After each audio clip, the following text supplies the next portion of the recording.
6 fakta terkini perang Rusia versus Ukraina, respon PBB dan minyak.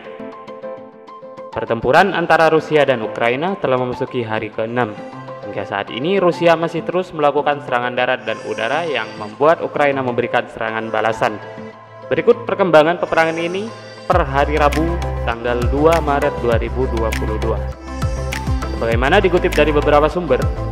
Yang pertama, lokasi pertempuran terbaru. Kedua pasukan terus melancarkan baku tembak di beberapa wilayah, salah satunya adalah ibu kota Ukraina, Kiev. Dalam laporan terbaru CNN Internasional, sebuah monumen Holocaust dan klinik kesehatan di ibu kota itu diserang roket pada hari Selasa malam waktu setempat. Serangan ini terjadi hanya beberapa jam setelah militer Rusia memperingatkan serangan presisi tinggi. Moskow meminta warga sipil di dekatnya untuk melarikan diri. Selain di Kiev, pertempuran dahsyat lainnya terjadi di Kharkiv. Pasukan Rusia dilaporkan melakukan aksi pengoboman untuk memuluskan aksinya memasuki kota itu. Dengan menguasai Kharkiv, AFP melaporkan bahwa Rusia dapat dengan mudah semakin masuk ke wilayah selatan negara itu.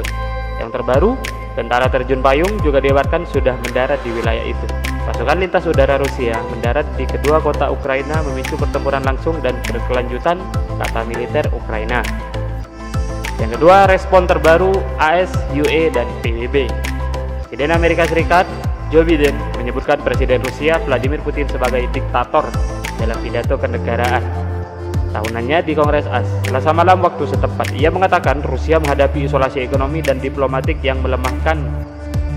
Dari Eropa, Uni Eropa kembali menjatuhkan sanksi baru, yakni melarang media pemerintah Rusia dan Sputnik menyiarkan di blog benua biru tersebut. Di forum internasional, PBB mengatakan akan mengadakan dengar pendapat publik pada 7 dan 8 Maret atas tuduhan genosida Ukraina oleh Rusia pasca serangan ini. Selain itu, dari sektor swasta, serangkaian perusahaan barat mengumumkan bahwa mereka mengurangi skala bisnis dengan Rusia. Ini termasuk 3 perusahaan pelayanan dan perusahaan energi terbesar di dunia seperti Eni, ExxonMobil, dan Boeing. Yang ketiga, Rusia balas sanksi dan siagakan nuklir. Rusia sendiri telah membalas hukuman barat dengan melarang wilayah udaranya untuk dilintasi negara-negara yang menjatuhkan sanksi ekonomi. Selain itu, pemerintah Rusia juga menempatkan senjata nuklir mereka dalam posisi waspada. Untuk langkah lainnya, negeri itu mulai memblokir saluran TV independen dan stasiun radio yang dianggap memberikan siaran secara liberal. Ini untuk memperketat informasi terkait berita perang. Yang keempat, harga minyak.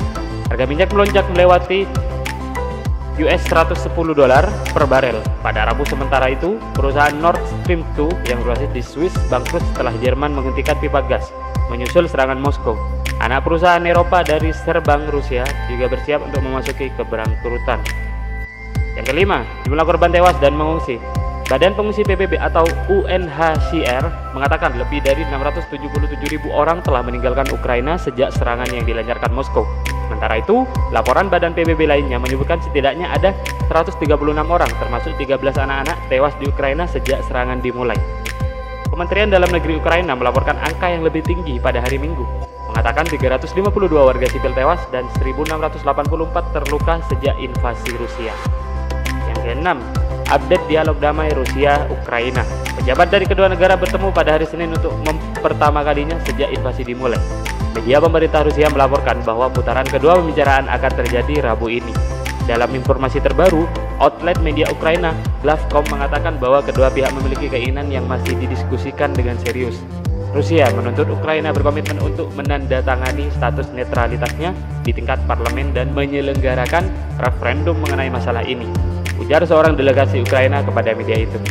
Selain itu, pihak Rusia menuntut Ukraina mengakui Republik Rakyat Donetsk dan Lugansk di perbatasan administratif wilayah yang bersangkutan dan membatalkan tuntutannya agar Crimea dikembalikan kembali ke Ukraina. Ukraina di sisi lain menuntut gencatan senjata dan penarikan pasukan Rusia dari wilayahnya.